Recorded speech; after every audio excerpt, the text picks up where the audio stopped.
Hi guys! This is Alea Jen and welcome back to my YouTube channel. So for today's video, ano nga ba yung ginagawa ko kapag day off ko or kapag holiday ko mula noon hanggang ngayon. So dati guys, nung bago ako dito is atat pa akong gumala and parati ako nasa Central. Tuwang-tuwa ako noon. Hindi ko alam kung ano yung hanas ko. Parati ako sa Central and mura lang siya dati.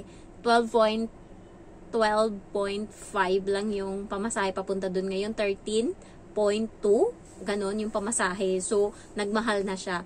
So dati mahilig ako sa Central kasi nga iniisip ko na-miss ko yung Pilipinas. So kahit man lang makakita ko ng mga Pilipino, makakausap or yung makarinig ka lang ng mga Pilipino na word, parang nag-aano na yung heart ko, parang nafu-full na siya. Nung time na yun kasi parang ano pa ako, na nalulungkot pa kasi nga from sa Pinas na sales lady ako na halos hindi natigil yung bunganga ko kakasalita sa mga customer, tas biglang real quick naging taong bahay ako, hindi ako makalabas kung hindi ko day off, nasa bahay lang ako kasi hindi naman ako makalabas araw-araw kasi yung amo ko yung namamalengke, kaya dito lang talaga ako, paikot-ikot lang ako sa parte ng bahay. So ayan yung naging routine ko guys, sa loob ng 2 years, bahay lang ako.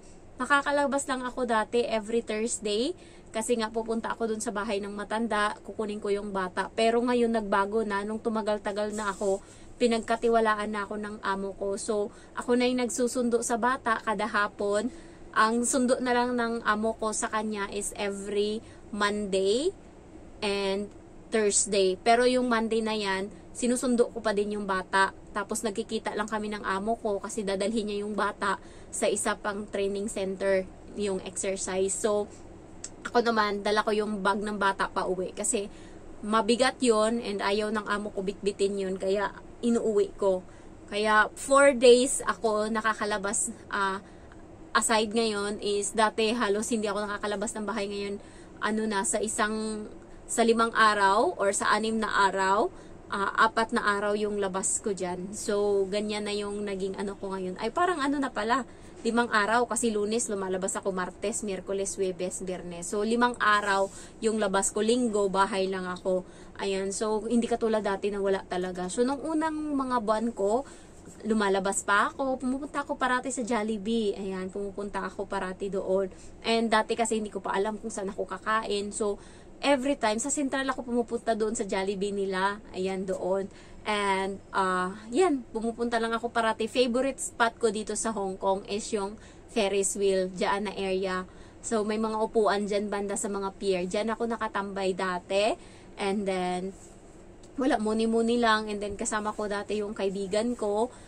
Tapos, nakahanap ako ng ibang kaibigan kasi gusto ko talaga mag-hike. Naiinggit ako sa ibang mga nandito sa Hong Kong na nakakapag-hike, nakakapagdagat. Yun yung gusto kong gawin and yun yung hobby ko sa Pinas. So, nung nakahanap ako ng kasama na mahilig gumala, doon ako nabaliw. Doon ako na grabe, yung gala talaga na gusto mo every week gala. Ganyan nung nangyari sa akin na gusto ko parating gala, ganyan, as in. So, umabot din yun yung pagkabaliw ko na yun ng 1 year. Ayan.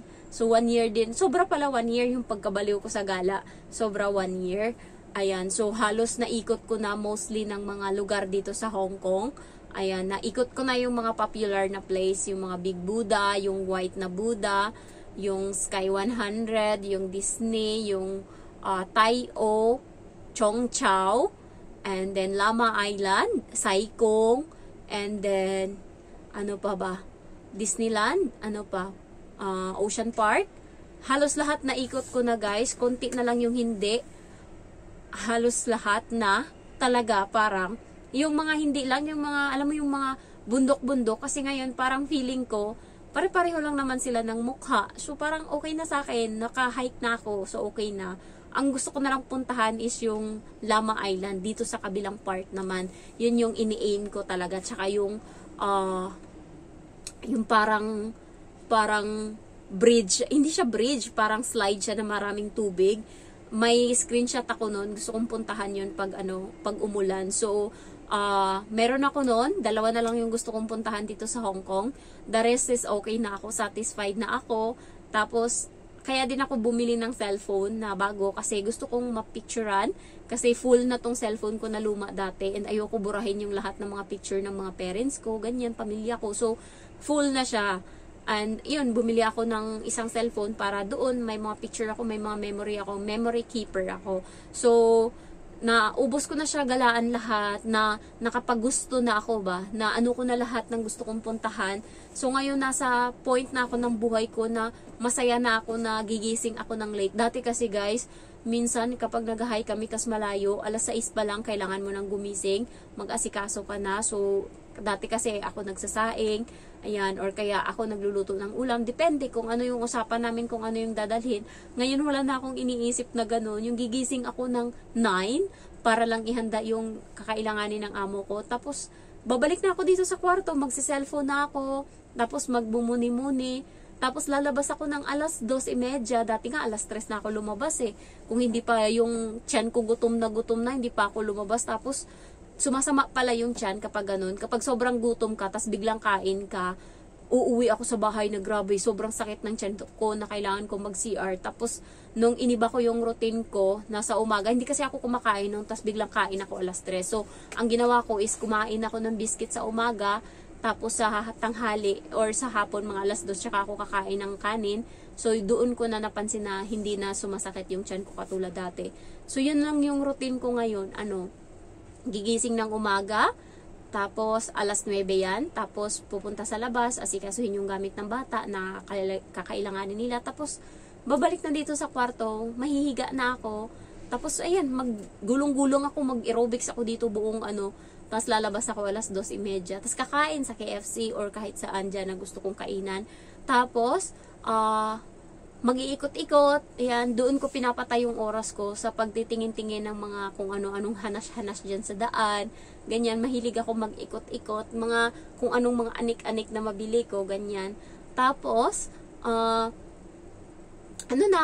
bibili ako ng gulay, ng tinapay ko, prutas, tapos kung ano yung mga kailangan ko sa bahay, kasi nga, hindi na ako makakalabas sa sunod para makabili.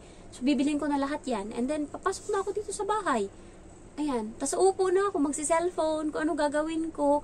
Kulang pa nga yung oras ko kasi sa cellphone pa lang, nauubos na yung oras ko.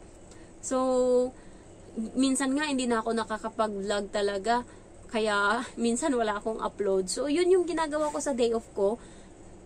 Big thankful din, kasi nga, yung amo ko is okay sa kanya na nasa bahay lang ako kapag day off ko. Mas gusto niya yun guys, kaysa sa lumabas ako at iisipin niya, nagpupok-pok ako sa labas. Kasi yun yung ginagawa ng Indo nila na katulong dati. So, mas gusto niya na nasa bahay lang ako. So, yun.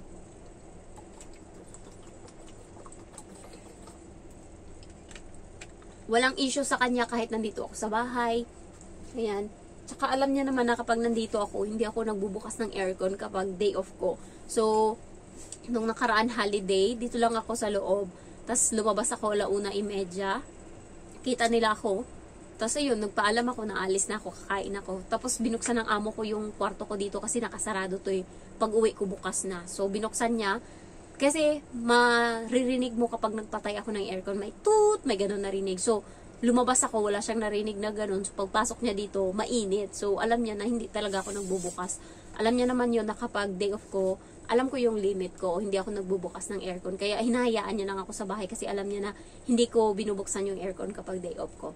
So, yun, advantage din sa akin kasi okay lang sa amo ko na nasa bahay lang ako. Naglalaba pala ako guys ng mga damit ko kapag Sabado, lalo pag walang pasok yung bata. So, wala akong time na maglaba kapag Monday to Sunday to Friday. So, ang ginagawa ko, nilalabhan ko yung mga damit ko kapag day off ko. So, yan, marami tambak kasi may mga pinang ukay-ukay pa ako kanina na binili. Nabot ako ng 2 oras sa paglalaba. Ginagawa ko, habang nagbabasa ako, kasi nga mababasa ako kapag naglalaba ako ng nakadamit na ako. So, ginagawa ko, habang naliligo ako na walang damit, nagbabanlaw na ako or nag-aano na ako ng damit ko kasi hand wash lang ako. Tapos, yung ibang damit ko, kinukuskus ko na, inaano ko na, sinasabunan ko na.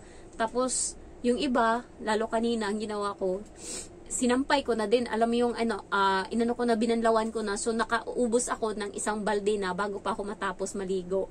So, nakuha ko yung technique na yan sa mama ko. Kasi yung mama ko maliligo. Magugulat na ako paglabas niya may sinasampay na siya. So, habang naliligo siya, naglalaba pala siya. So, yun yung ginagawa ko. Advantage kasi nga nababasa ako dati and mahirap umupo doon sa labahan ko, kasi nga maliit lang yung space, katin-katin lang ako doon, masakit sa binti, kaya kanina natapos ako, nginig pa din yung laman ko, kasi nga mahirap umupo doon, mahirap maghanap, lalo pag madami akong labahan, nakakapikon maglaba, sa totoo lang guys, kaya natiisan ko yung 2 taon dito na ganyan yung ginagawa ko, mahirap siya, mahirap, yan to yung pinaka-hate na trabaho ko dito sa bahay, yung paglalaba ng damit ko. Kasi nga nakakapikon talaga lalo pag madami ka.